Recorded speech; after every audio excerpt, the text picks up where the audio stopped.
nice to have you here. So Shane, you're the president of 18 Sierra Financial. So that's like, 18 Sierra, that sounds military. Very military, yes. Okay. Yeah. So the background on 18 Sierra is in the Army, there's a designator for all occupations. Correct. And the Green Beret designator was 18 series, and then there's, kind of sub bullets of that. But I changed series to Sierra for the phonetic alphabet. Now, most military folks will kind of pick up on it. Yeah. But I try to keep it to my heritage, what I really respect and admire. So I wanted to kind of keep the tradition alive in the business world. All right. Were you a Green Beret when you were in the military? I was. Okay. Yeah.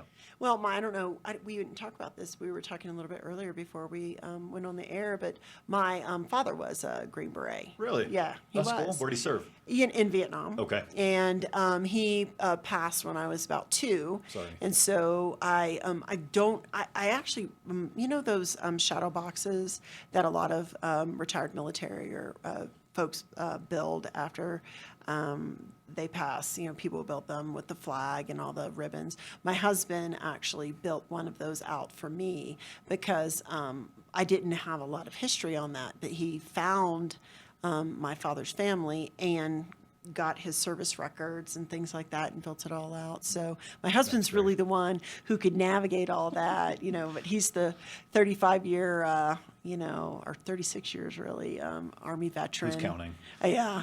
And I just tagged along for the last 20 or so.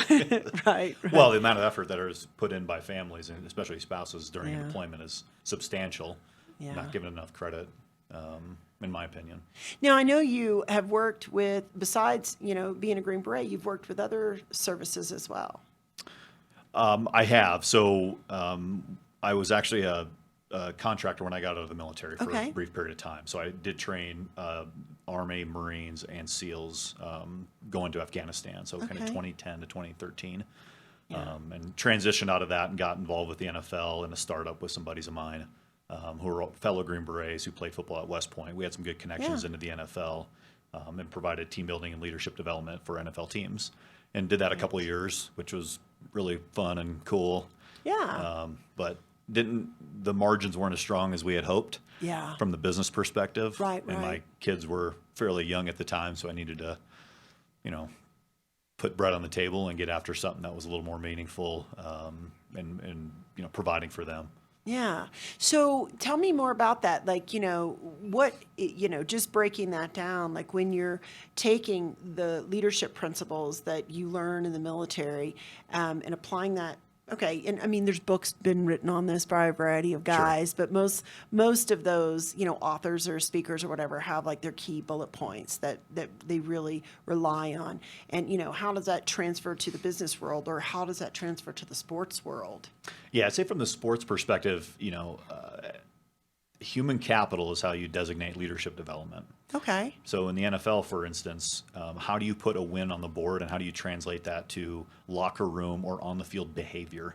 Okay. Right? So there's typically attributes that people associate with leadership to some degree. Right.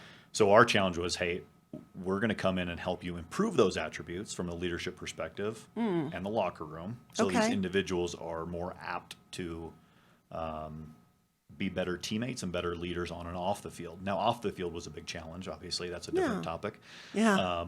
But if you're able to improve those attributes, you hopefully can put points on the scoreboard. So can you give me an example of like one or two of those key attributes that you would really kind of focus on, particularly with the NFL players? Yeah, so with the NFL, a couple of things that we did work on was, mental toughness. Okay. You know. That surprises me because you would think that football players who have been taking hits since, Pee-wee football. Well, physical toughness, absolutely. But Okay. mental toughness, on the other hand, that's a whole nother ballgame, right? In the military, if you're deployed for years on end and you're getting in combat and you see some of the worst things Yeah. possible, you either become resilient because of it True. Okay. and you grow to it, Right.